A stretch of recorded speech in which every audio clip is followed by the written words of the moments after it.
నిత్య ప్రేమతో నన్ను ప్రేమించి యేసుక్రీస్తు రాక ఓ వెలుగు ప్రపంచానికి ఎలా పంచిందో,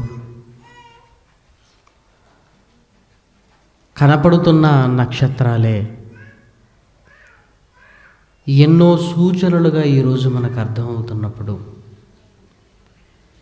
యేసుక్రీస్తు పుట్టుక నక్షత్రం, యేసుక్రీస్తు బ్రతికే ఓ అద్భుతమైన నక్షత్రం అని మంచి మాటలు మనం విన్నాం.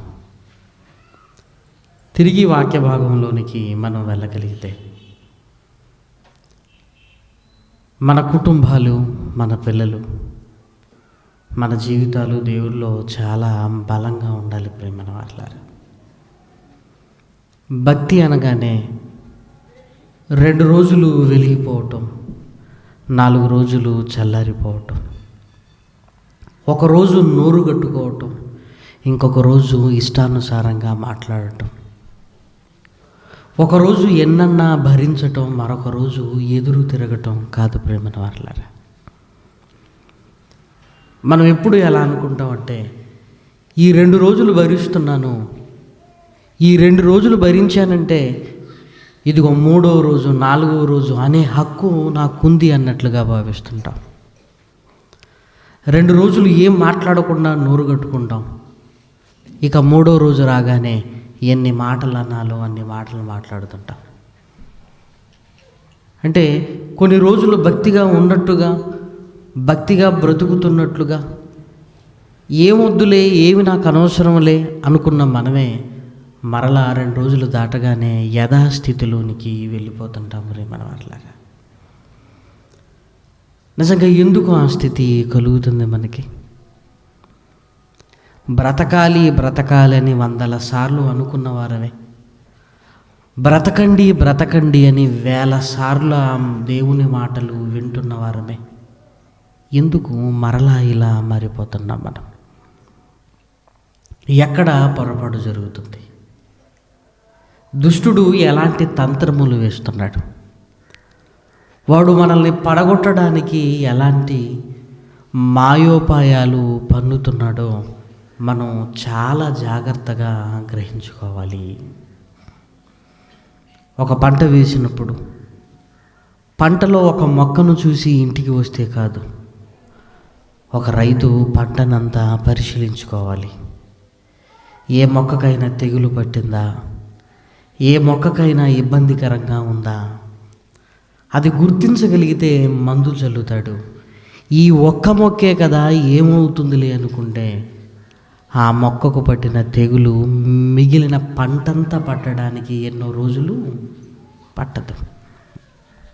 మన ఆత్మీయ జీవితంలో కూడా దుష్టుడు మనల్ని ఎలా శోధించడానికి వస్తున్నాడు, ఎలాంటి ఆలోచనలు మనకు కలిగిస్తున్నాడు? నిజంగా దేవునిలో ఉండగలుగుతున్న మనం అన్నింటిలో జాగ్రత్తగా ఉంటున్నావా? అన్నింటిలో అంటే మన పనులలో, మన కుటుంబంలో, అన్నింటిలో అంటే మన చూపులో, మన నడకలో, మన మాటలో, ఏమంటే అన్నింటినీ చాలా దగ్గరగా చూసుకుంటుండాలి.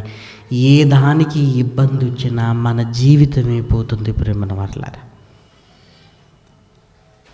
కాబట్టి ఈ అన్ని జాగ్రత్తలు, వీటన్నిటి జాగ్రత్తలలో ఉంటున్నప్పుడు మనం బలంగా ఉండటానికి అవకాశం అనేది కలుగుతుంది. ఎందుకంటే దుష్టుడు వాడి ఆలోచనలు ఎలా ఉన్నాయో మీరు చూడండి. హబక్కూకు రాసిన గ్రంథం,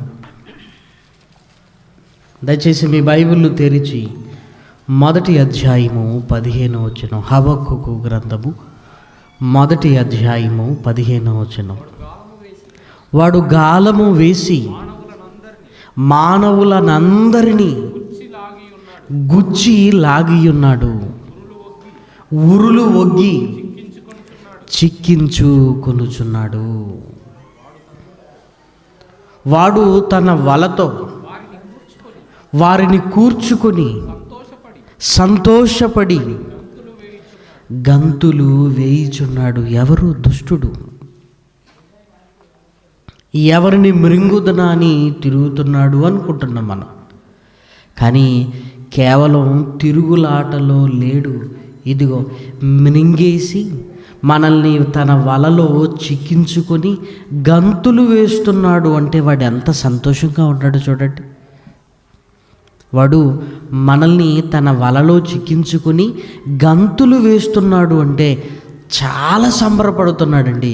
ఈ మాట చదివినప్పుడు ఏమనిపించిందంటే, వాడు సంబరపడుతున్నాడు, గంతులు వేస్తున్నాడంటే పరలోకమందున్న కన్న తండ్రి చాలా బాధపడుతున్నాడు అని దాని అర్థం. ప్రియమైన వారలారా, ఎందుకు దేవుని పిల్లల్ని నా వశం చేసుకున్నాను, ఇదిగో దేవుని పిల్లల్ని దేవునిలో లేకుండా చేశాను, ఇదిగో నా వలలో వాళ్ళను చిక్కించుకున్నాను. వాడి సంతోషం చూడండి, వాడి గంతులు చూడండి, వాడి ఆనందం చూడండి.